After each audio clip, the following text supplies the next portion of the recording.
3 ದಿನದಿಂದ ಕಾಣೆಯಾಗಿದ್ದ ಗುಡಿಬಂಡೆ ತಾಲೂಕಿನ ತಟ್ಟಹಳ್ಳಿ ಗ್ರಾಮದ ನಿವಾಸಿ ಆದೆಪ್ಪ ಚೆಂಡೂರು ಗ್ರಾಮದ ಕೆರೆಯಲ್ಲಿ ಅನುಮಾನಾಸ್ಪದ ರೀತಿಯಲ್ಲಿ ಶವವಾಗಿ ಪತ್ತೆಯಾಗಿರುವ ಘಟನೆ ನಡೆದಿದೆ. ನವೆಂಬರ್ 5ರ ರಾತ್ರಿಯಿಂದ ಆದೆಪ್ಪ ಕಾಣೆಯಾಗಿದ್ದರು. ಕಾಣೆಯಾದ ವಿಷಯ ಕುಟುಂಬಸ್ಥರಿಗೆ ತಿಳಿಸಿದಾಗ ಎಲ್ಲರೂ ಹುಡುಕಾಡಲು ಮುಂದಾಗಿದ್ದಾರೆ. ಆದರೆ ಎಲ್ಲಿಯೂ ಪತ್ತೆಯಾಗಿರಲಿಲ್ಲ. ಬಾವಿ, ಕೆರೆ, ಸಂಬಂಧಿಕರ ಮನೆಯಲ್ಲಿ ಕೂಡ ಹುಡುಕಿದ್ದಾರೆ. ಆದರೆ ಎಲ್ಲಿಯೂ ಸಿಗಲಿಲ್ಲ. ನವೆಂಬರ್ 8ರ ಬೆಳಿಗ್ಗೆ ಸುಮಾರು 8 ಗಂಟೆಯ ಸಮಯದಲ್ಲಿ ಆದೆಪ್ಪ ಶವ ಗುಡಿಬಂಡೆ ತಾಲೂಕಿನ ಚೆಂಡೂರು ಗ್ರಾಮದ ಕೆರೆಯಲ್ಲಿ ತೇಲುತ್ತಿರುವುದು ಕಂಡುಬಂದಿದೆ. ಇದನ್ನು ನೋಡಿದ ಸ್ಥಳೀಯರು ಆದೆಪ್ಪ ಪತ್ನಿ ಗೋಪಮ್ಮಗೆ ಮಾಹಿತಿ ತಿಳಿಸಿದ್ದಾರೆ. ಗುಡಿಬಂಡೆ ಪೊಲೀಸರು ಸ್ಥಳಕ್ಕೆ ಭೇಟಿ ನೀಡಿ ಪರಿಶೀಲಿಸಿ ಮೃತ ಶವವನ್ನು ಹೊರಕ್ಕೆ ತೆಗೆದಾಗ ಕೈಕಾಲಿಗೆ ಹಗ್ಗ ಕಟ್ಟಿ ಹೊಟ್ಟೆ ಭಾಗಕ್ಕೆ ಗಡಾರಿನಿಂದ ಹೊಡೆದಿರುವುದು ಪತ್ತೆಯಾಗಿದೆ.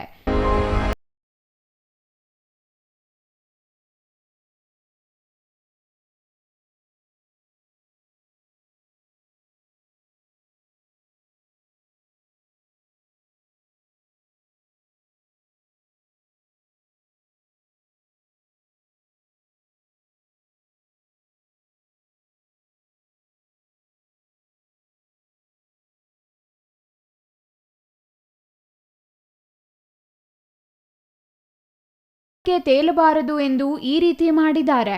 ಸಾವಿನ ಹಿಂದೆ ಯಾರ ಕೈವಾಡ ಇದೆ ಎಂದು ಸೂಕ್ತ ತನಿಖೆ ನಡೆಸಬೇಕೆಂದು ಮೃತ ಪತ್ನಿ ಗೋಪಮ್ಮ ಹಾಗೂ ಕುಟುಂಬಸ್ಥರು ಆರೋಪಿಸಿ ದೂರು ನೀಡಿದ್ದಾರೆ.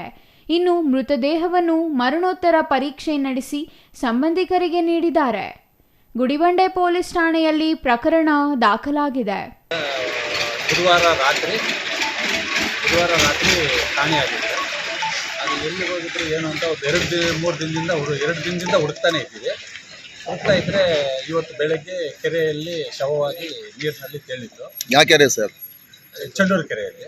ಅದು ನಾವು ನೋಡಿಬಿಟ್ಟು ನನ್ನ ತಮ್ಮ ಎಲ್ಲ ನೋಡಿಬಿಟ್ಟು ನಮ್ಮ ಚಿಕ್ಕಮ್ಮನಿಗೆ ತಿಳಿಸ್ಬಿಟ್ಟು ನಮ್ಮ ಚಿಕ್ಕಮ್ಮನ ಮುಖಾಂತರ ಪೊಲೀಸ್ ಸ್ಟೇಷನ್ಗೆ ಬಂದು ಕಂಪ್ಲೇಂಟ್ ಕೊಟ್ಬಿಟ್ಟು ಅನುಮಾನಾಸ್ಪದವಾಗಿದೆ ಅಂತೇಳಿ ಒಂದು ಗಡಪಾರು ಒಂದು ಹಗ್ಗ ಇತ್ತು ಬಾಡಿಗೆ, ಅನುಮಾನಾಸ್ಪದವಾಗಿದೆ ಅಂತ ಹೇಳ್ಬಿಟ್ಟು ಕಂಪ್ಲೇಂಟ್ ಕೊಟ್ಟು ಪೋಸ್ಟ್ ರಿಪೋರ್ಟ್ ಬಂದ ಮೇಲೆ ಪೋಸ್ಟ್ ರಿಪೋರ್ಟ್ ಮೇಲೆ ಏನಾದರೂ ಆ ಥರ ಏನಾದರೂ ಇದು ಬಂದರೆ ಕಾನೂನು ಕ್ರಮ ಜರುಗಿಸಬೇಕಾಗಿ ನಿಮ್ಮಲ್ಲಿ ವಿನಂತಿ ಮಾಡ್ತೀವಿ. ಸರ್, ನಿಮಗೆ ಶವ ಅಲ್ಲೇ ಇದೆ ಅಂತ ಹೇಳ್ಬಿಟ್ಟು ಯಾರಾದರೂ ಹೇಳಿದ್ರೆ ಇನ್ಫಾರ್ಮೇಷನ್ ಕೊಟ್ಟರೆ ಏನು? ಇಲ್ಲ, ನಾವು ನಿನ್ನೆ 3 ದಿನದಿಂದ ಹುಡುಕ್ತಾ ಇದ್ವಿ. ಡ್ರೋನ್ ಕ್ಯಾಮ್ರಾದಲ್ಲಿ ಹುಡುಕ್ತಾ ಇದ್ವಿ, ಪೊಲೀಸ್ನವ್ರನ್ನ ಕರೆಸಿದ್ವಿ, ಹುಡುಕಿದ್ವಿ, ಎಲ್ಲ ಆಯಿತು.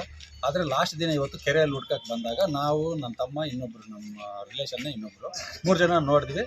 ಅಲ್ಲಿ ನೋಡಿಬಿಟ್ಟು ಈ ಬಾಡಿ ನಮ್ಮದೇ ಅಂತ ಹೇಳ್ಬಿಟ್ಟು ಎಲ್ಲ ತೆಗೆದು ಆಚೆ ಇದು ಮಾಡಿ ಸಾರ್ವಜನಿಕ ಆಸ್ಪತ್ರೆಗೆ ಸೇರಿಸಲಾಗಿದೆ. ಕ್ಯಾನ್ಸರ್ ಇತ್ತು, ತೋರಿಸ್ತಾ ಇದ್ರು.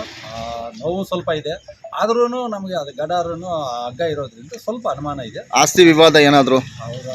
ಅವ್ರ ಮಕ್ಕಳು 4 ಜನ ಹೆಣ್ಣು ಮಕ್ಕಳು, 4 ಜನ ನಮ್ಮ ಚಿಕ್ಕಪ್ಪನೇ. 4 ಜನ ಗಲಾಟೆಗಳು ನಡೆದಿದೆ, ಕಂಪ್ಲೇಂಟು ಆಗಿದೆ. ಇಲ್ಲೇ ಕಂಪ್ಲೇಂಟ್ ಮುಖಾಂತರನೂ ಎಲ್ಲ ಇದು ಕೇಸ್ ನಡೀತಾ ಇದೆ. ಅದರ ಮೇಲೆ ತನಿಖೆ ಆಗಲಿ, ನಮಗೆ ಯಾರ ಮೇಲೂ ದೋಷ ಇಲ್ಲ. ಆದರೂ ಅದು ಮುಂದಿನ ಕ್ರಮ ಜರುಗಿಸಲಿ ಅಂತೇಳಿ ರಿಪೋರ್ಟ್ ಬಂದ ಮೇಲೆ ಜರುಗಿಸಲಿ. ಹಾಗಾದ್ರೆ ಯಾರ ಮೇಲೆ ಅನುಮಾನ ಇಲ್ವಾ? ಹಾಗಾದ್ರೆ ಅನುಮಾನ ಅಂತ ಇವಾಗ ಅದು ಯಾಕಂದ್ರೆ ಹಗ್ಗನೂ ಗಡಾರಿ ಇದೆ ಅಲ್ಲ, ಅದರಿಂದ ಸ್ವಲ್ಪ ಅನುಮಾನ. Satish Babu, CTV news, Gudibande.